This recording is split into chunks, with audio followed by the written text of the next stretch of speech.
Good morning friends. আজকে আমার last day of exam. সকাল সকাল তাই ব্রেকফাস্ট করে রেডি হয়ে নিয়েছি। প্রচুর গরম পড়েছে, দেখো কীভাবে ঘামছি আমি। এই ঠান্ডা গরমে আমারও ঠান্ডা লেগে গেছে। তো চলো কলেজ যাই, আবার পরে দেখা হচ্ছে। টাটা। এই রোদের মধ্যে আমরা চলে এসেছি কাঁচরাপাড়ায় ঘুরতে।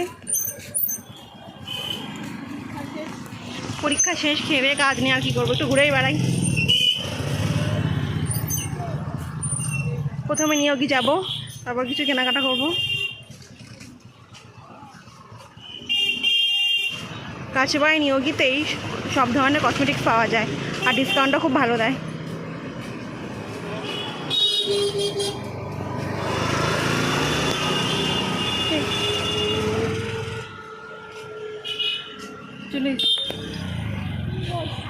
চলে এসেছি প্রিয়াঙ্কনাতে। এই তুই যে ছাতা দিয়ে সবসময় ঢেকে দিস, কী করবো এত। প্রিয়াঙ্কনায় গিয়ে আমি তো পুরো কনফিউজড, কোন জামাটা ছেড়ে কোন জামাটা নেবো আমার বরের জন্য। ভেবে উঠতে পারছিলাম, তারপর ভিডিও কলিং করি, ও কনফিউজড যে কোনটা ছেড়ে কোনটা নেবো। অ্যাটলিস্ট একটা পছন্দ করলাম, আর কোনটা নিচে সেটা তোমাদের দেখাবো। জামা প্যান্ট দেখলে সবারই মাথা ঘুরে যায়, ভেবে উঠতে পারে না কি কোনটা নেবে, আমিও তাই কনফিউজ হয়ে যাই। তারপর একটু মেয়েদের আবেগের জায়গা, সেই কসমেটিক্সের দোকানে গিয়েছিলাম। এত নীল কালার থাকা সত্ত্বেও নীল কালারের প্রতি একটা অশেষ ভালোবাসা, সেটা আমার কমবে না। একটা নীল কালারও কিনে নিলাম। তো কী নীল কালার কিনেছি সেটাও তোমাদের দেখাবো।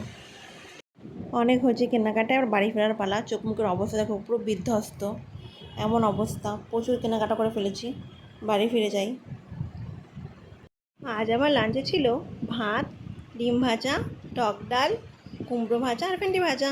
আজকে লাস্ট ডে এক্সাম ছিল, আর একটু কাঁচাপাড়া গেছিলাম কেনাকাটা করতে। তো দেরি হয়ে গেছে, প্রায় 4:30 বেজে গেছে লাঞ্চ করতে করতে। নিয়োগে থেকে আমি কিনে নিয়েছিলাম সিরাম আর একটা লোশন, আর নেল পলিশটা অন্য জায়গা দিয়ে কিনেছি। তোমাদের বলেছিলাম আমি কী কিনবো সেটা দেখাবো। প্রিয়াঙ্কনা থেকে আমি আমার হাজব্যান্ডের জন্য এই জামাটা আর একটা হাফ প্যান্টের সেট নিয়ে নিয়েছিলাম। একটা জামাটাও ইয়েলো কালার, প্যান্টটাও ইয়েলো কালার। এরকম একটা সাদাও কিনেছিল, আর এখান ধরে বলছিলাম একটা ব্ল্যাক পছন্দ, বাট ব্ল্যাক পাইনি। সবুজটা আর ইয়েলোটা অ্যাভেলেবেল ছিল, তো ইয়েলোটা আমার খুব পছন্দ হয়েছে, তাই আমি ইয়েলোটা নিয়েছি। এটা যখন আমি প্রথম কিনেছিলাম অনেক দিন আগে সাদাটা, তখন আমার প্রায় 500 টাকার মতো পড়েছিল। এখন ওই জামাটার গিয়ে দেখি দাম বেড়ে গেছে, প্রায় 699। তোমাদের বলি কাঁচাপাড়ায় ঘুগনিটা খুব স্পেশাল, তাই আমরা ঘুগনিও খেয়ে নিয়েছিলাম কাঁচাপাড়াতে গিয়ে। সো গুড নাইট ফ্রেন্ডস, আজকের জন্য এইটুকুই। দেখা হচ্ছে নেক্সট ব্লগে।